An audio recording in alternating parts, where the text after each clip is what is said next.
Switzerland బ్యాంకుల పేరు వినగానే బ్లాక్ మనీ దాచుకునే సేఫ్ ప్లేస్ అనే ఇమేజ్ గుర్తొస్తుంది. నిజంగా అక్కడ డబ్బు దాచుకోవడం ఈజీనా? అక్కడ చట్టాలు ఏం చెప్తున్నాయి? 1934 నుంచి ఇప్పటి వరకు ఏం మారింది? ఈ వీడియోలో స్విస్ బ్యాంకింగ్ సీక్రసీ వెనుక ఉన్న లా, హిస్టరీ, మార్పులు అన్నీ ఫ్యాక్ట్స్తో మాట్లాడుకుందాం. స్విట్జర్లాండ్ బ్యాంకింగ్ సీక్రసీ అంటే ఏంటి? స్విట్జర్లాండ్ని grand father of bank secrecy అంటారు. 1900 సంవత్సరం ప్రారంభం నుంచే క్లయింట్ ఇన్ఫర్మేషన్ బయటపెట్టడం సీరియస్ సోషల్ క్రిమినల్ అఫెన్స్గా భావిస్తారు. 1934లో స్విస్ బ్యాంకింగ్ యాక్ట్ ఆర్టికల్ 47 అమల్లోకి వచ్చింది. దీని ప్రకారం బ్యాంక్ అకౌంట్ డీటెయిల్స్ బయటపెట్టడం ఫెడరల్ క్రైమ్. ఉద్దేశపూర్వకంగా కానీ నిర్లక్ష్యంగా కానీ రూల్స్ బ్రేక్ చేస్తే 5 సంవత్సరాల జైలు శిక్ష లేదా 2,50,000 స్విస్ ఫ్రాంక్స్ ఫైన్ పడుతుంది. స్విస్ బ్యాంకర్స్ అసోసియేషన్ 2018 అంచనా ప్రకారం స్విస్ బ్యాంకుల్లో $6.5 ట్రిలియన్ ఉన్నాయి. ఇది ప్రపంచ క్రాస్ బోర్డర్ అసెట్స్లో 25% ఉంది. హిస్టారికల్ బ్యాక్గ్రౌండ్ ఏంటంటే స్విట్జర్లాండ్ బ్యాంకింగ్ సీక్రసీ మొదలైంది 1934లో కాదు, 1713లో జెనీవా బ్యాంకర్స్ కస్టమర్ డీటెయిల్స్ బయట పెట్టకూడదని రూల్ పెట్టుకున్నారు. 1934లో ఎందుకు లా తెచ్చారు అంటే నాజీ జర్మనీ నుంచి తప్పించుకున్న యూదులు తమ ఆస్తులు స్విస్ బ్యాంకుల్లో దాచుకున్నారు. ఫ్రెంచ్ ప్రభుత్వం ఆ లిస్టు అడిగినప్పుడు స్విస్ ప్రభుత్వం రిఫ్యూజ్ చేసింది. అప్పుడు క్లయింట్ ప్రైవసీ ప్రొటెక్ట్ చేయడం నేషనల్ ఇంట్రెస్ట్ అని ఆర్టికల్ 47 తెచ్చారు. అప్పట్లో ఇది హ్యూమన్ రైట్స్ ప్రొటెక్షన్గా చూశారు. కానీ తర్వాత అదే లా ట్యాక్స్ ఎవేషన్కి వాడబడింది. ఇక్కడ బ్యాంక్ అకౌంట్ తీయడం ఎందుకు ఈజీ అంటే 3 కారణాలున్నాయి. మొదటిది నంబర్డ్ అకౌంట్స్. పేరుకు బదులు నంబర్తో అకౌంట్ నడిచేది. బ్యాంకర్ కస్టమర్ పేరు బయటపెట్టడం క్రైమ్. రెండోది నాన్ కోఆపరేషన్ హిస్టరీ.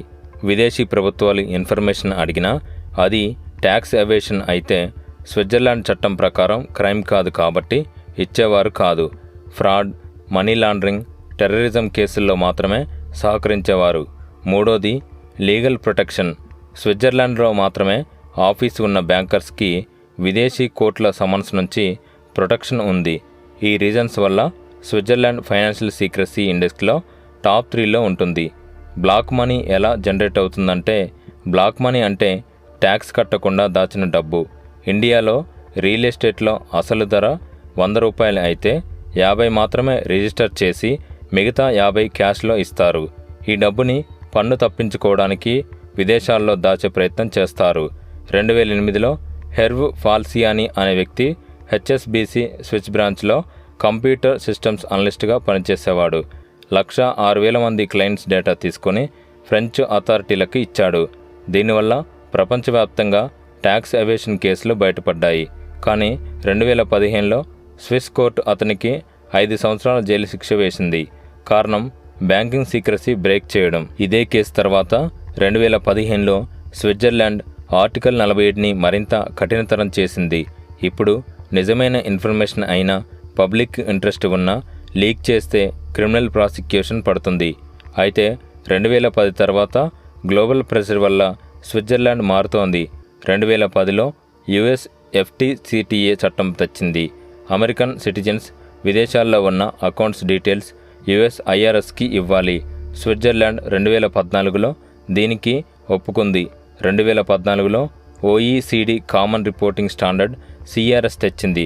100కి పైగా దేశాలు సైన్ చేశాయి. స్విట్జర్లాండ్ 2017 నుంచి సిఆర్ఎస్ కింద డేటా షేర్ చేస్తోంది. 2018 నుంచి స్విట్జర్లాండ్, ఇండియా మధ్య automatic exchange of information AEOI అమల్లో ఉంది.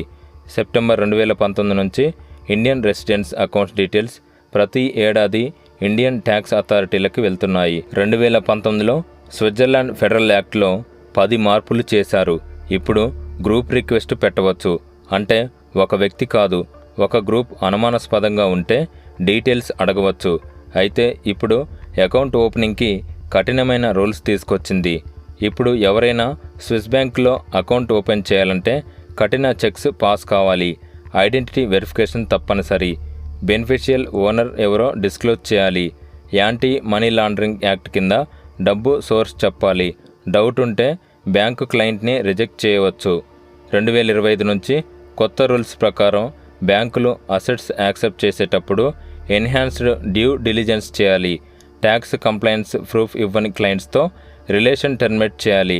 Swiss national bank SNB data ప్రకారం 2025లో ఇండియన్స్ డబ్బు 8% తగ్గి 36,793 కోట్ల రూపాయలకు వచ్చింది. కానీ కస్టమర్ డిపాజిట్స్ 50% పెరిగాయి.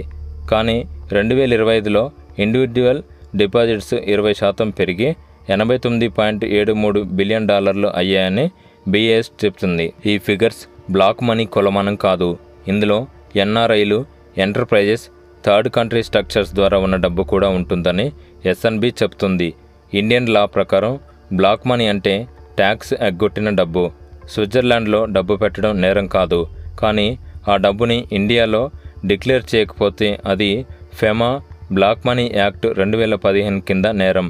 2015 బ్లాక్ మనీ యాక్ట్ ప్రకారం విదేశీ ఆస్తులు దాచితే 10 సంవత్సరాలు జైలు, 300% పెనాల్టీ పడుతుంది.